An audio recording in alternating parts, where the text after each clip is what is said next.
On se retrouve aujourd'hui pour revenir sur les éditions du Grand Prix de Bahreïn les plus marquantes de l'histoire de la Formule 1. Grand Prix qui avait été créé en 2004 sur le circuit de Sakhir. On va revenir là-dessus dans cette vidéo. N'oubliez pas de liker, partager, commenter et surtout vous abonner à la chaîne, c'est très important. Et nous on est parti. Commençons d'abord par la deuxième édition du Grand Prix de Bahreïn, l'édition de 2005, qui a été le Grand Prix le plus chaud jamais enregistré dans toute l'histoire de la Formule 1. Il faisait tout simplement 42,5 degrés dans l'air, c'est même pas sur la piste, c'est dans l'air. C'est quand même très impressionnant puisqu'à l'époque le Grand Prix de Bahreïn avait lieu de jour. Un petit peu plus tard ils le mettront de nuit pour des raisons évidentes de température puisqu'ils sont dans le désert, donc forcément il fait chaud. Ça a été un Grand Prix très éprouvant pour les pilotes. Cette édition avait été dominée par Fernando Alonso qui était parti de la pole position et qui n'a jamais été vraiment inquiété pour la victoire sur sa Renault. Il s'était imposé devant la Toyota de Jarno Trulli et la McLaren de Kimi Räikkönen. Michael Schumacher, lui, sur sa Ferrari qui était deuxième de cette course, a dû abandonner sur une panne mécanique. En 2010, le circuit change de configuration. Il y a plusieurs configurations possibles sur ce circuit de Sakhir. Ça va changer donc pour l'édition de 2010 avec l'ajout d'une portion après le virage 4. Le circuit va être rallongé de quasiment 2 km, c'est-à-dire que les voitures vont 20 secondes plus lentement au tour par rapport à l'ancienne configuration entre 2004 et 2009. Sur cette édition de 2010, c'est Sebastian Vettel sur sa Red Bull qui part de la pole position alors qu'il menait toute la course tranquillement. Au 34e tour, il connaît un problème moteur. Les deux Ferrari de Fernando Alonso et de Felipe Massa passe en tête de la course. Lewis Hamilton passera également sur sa McLaren devant le pilote Red Bull. Grand Prix de Bahreïn 2010 qui était aussi la première manche de la saison de Formule 1. C'était la première fois que ça arrivait dans l'histoire. Et donc ce Grand Prix a marqué aussi la première victoire de Fernando Alonso sur une Ferrari dès sa première course avec l'équipe. Doublé Ferrari avec la deuxième place de Felipe Massa. C'était une saison 2010 qui commençait de toute beauté pour la Scuderia. Ça n'a pas fini pareil malheureusement.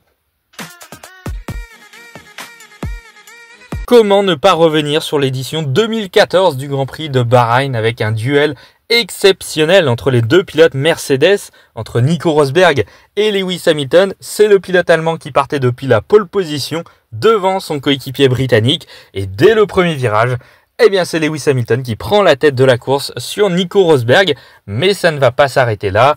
Au 18e tour, Nico Rosberg plonge sur Lewis Hamilton au premier virage, mais Lewis Hamilton croise et reprend la tête de la course. Le tour suivant, Rosberg refait la même au premier virage, mais cette fois-ci, il passe en tête de la course. Sauf que dans le même tour, Hamilton repasse dans le virage 5 sur Nico Rosberg. À la fin de ce tour, Hamilton change de pneu en avance sur Rosberg de 2 tours. L'undercut de Lewis Hamilton fonctionne puisqu'il prend 4 secondes d'avance sur Nico Rosberg quand l'Allemand sort de la voie des stands. Quelques tours ensuite, après, la safety car rentre en piste après l'accident entre Pastor Maldonado qui a envoyé en toupie Esteban Gutiérrez. Ça aussi, ça a été un des faits marquants du Grand Prix de Bahreïn, cet accident entre le pilote Lotus et le pilote Sauber. Tous les pilotes sont regroupés, les deux pilotes Mercedes rentrent au stand, sauf qu'Hamilton prend les médiums, Rosberg prend les softs pour les 16 derniers tours de course. Et là, à nouveau, ça va être une magnifique bataille entre les deux pilotes Mercedes. Et dès la relance de safety car au 47e tour, Nico Rosberg attaque dans le virage 4 Lewis Hamilton. Ça ne fonctionne pas. Il retentera 5 tours plus tard dans le virage 1, puis dans le virage 4 à l'extérieur du pilote britannique. Ça ne passe toujours pas. Le tour suivant, Rosberg plonge au virage numéro 1, sauf que cette fois-ci, il freine trop tard. Lewis Hamilton croise et repasse. Bref, c'est encore une magnifique bataille entre les deux pilotes Mercedes. Finalement, c'est Lewis Hamilton qui aura le dernier mot. Nico Rosberg n'aura pas réussi à passer devant son coéquipier britannique. À noter que la 3e place avait été prise par Sergio Pérez sur la Force India.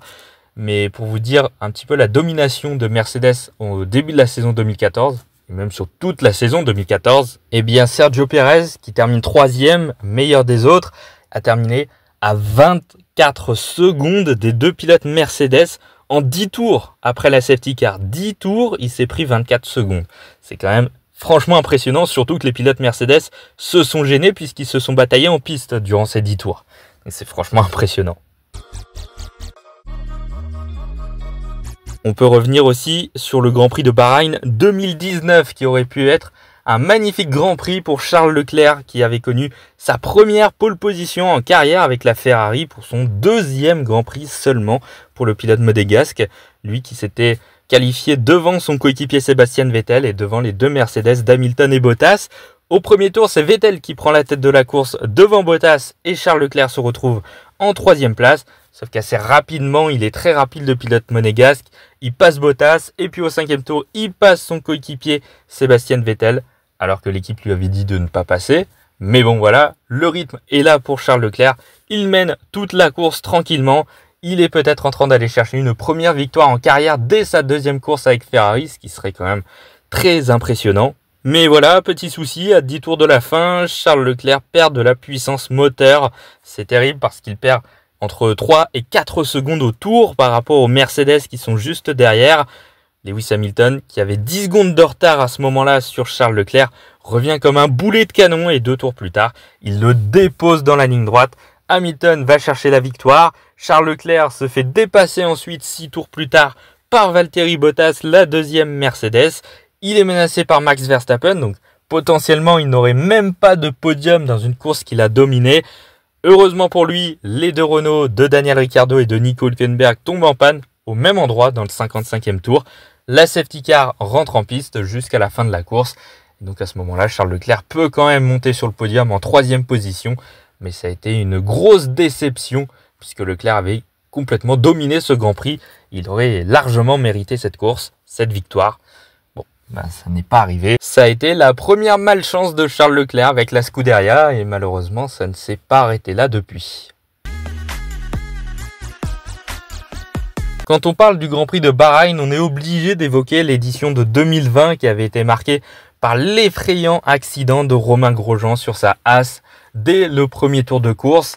Alors qu'il se déportait sur la droite pour dépasser des pilotes devant, il n'avait pas vu l'AlphaTauri de Daniel Ricciardo.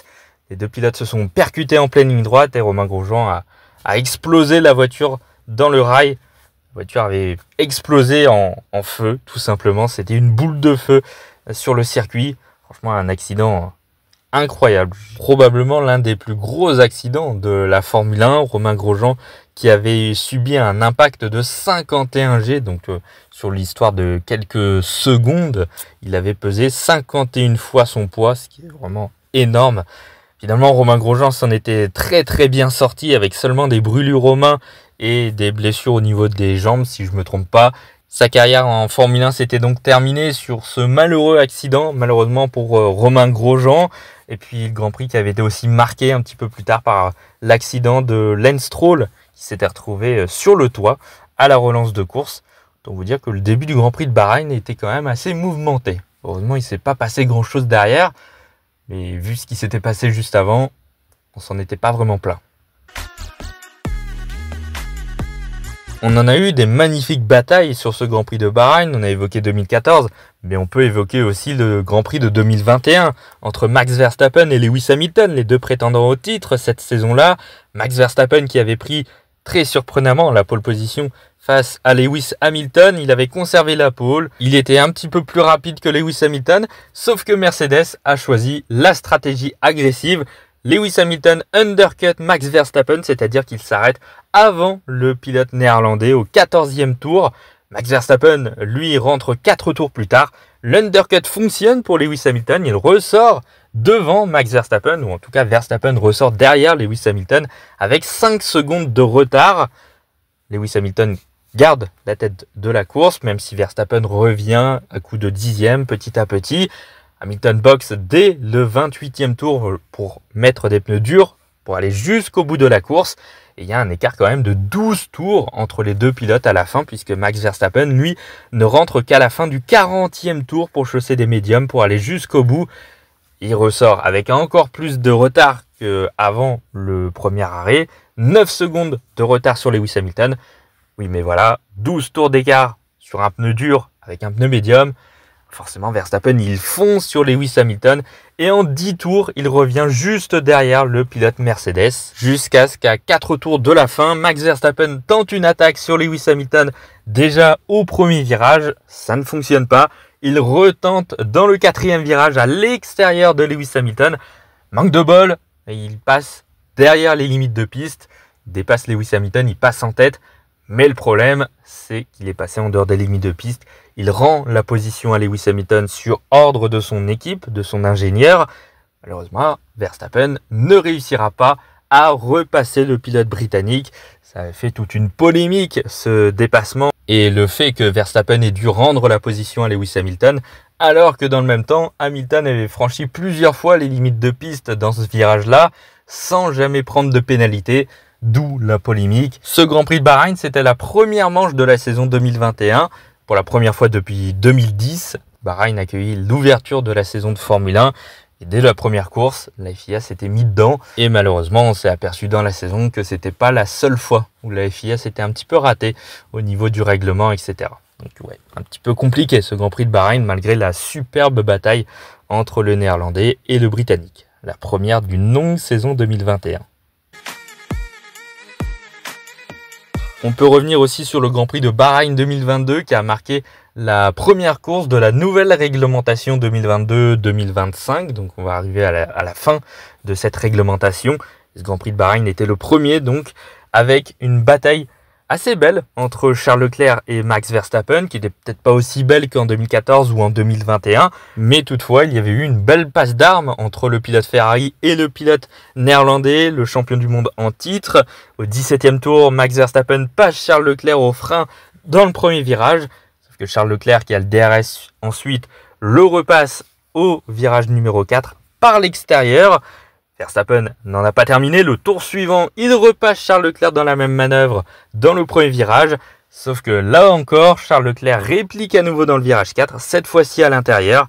Max Verstappen qui retente encore sa chance le tour suivant. On a eu 3 tours de suite avec un duel magnifique entre les deux pilotes. Verstappen freine très tard quand même dans le premier virage, bloque les roues et Charles Leclerc repasse devant. Finalement, Verstappen n'aura jamais réussi à passer Charles Leclerc, même avec une safety car qui est intervenue à 10 tours de la fin de la course.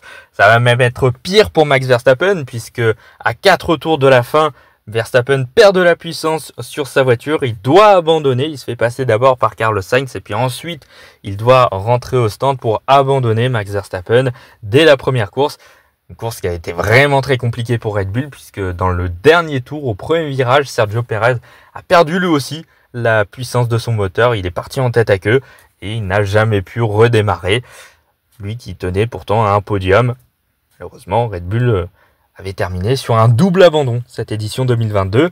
Une édition 2022 marquée aussi donc par la victoire de Charles Leclerc, la première du Monégasque depuis 2019, et un doublé Ferrari. Quand on connaît ce qui s'est passé pour la Scuderia en 2020 et 2021, qui ont été des saisons très compliquées pour l'équipe italienne, franchement, ce Grand Prix était un vent de fraîcheur pour la Scuderia avec la victoire de Leclerc devant Carlos Sainz, un doublé.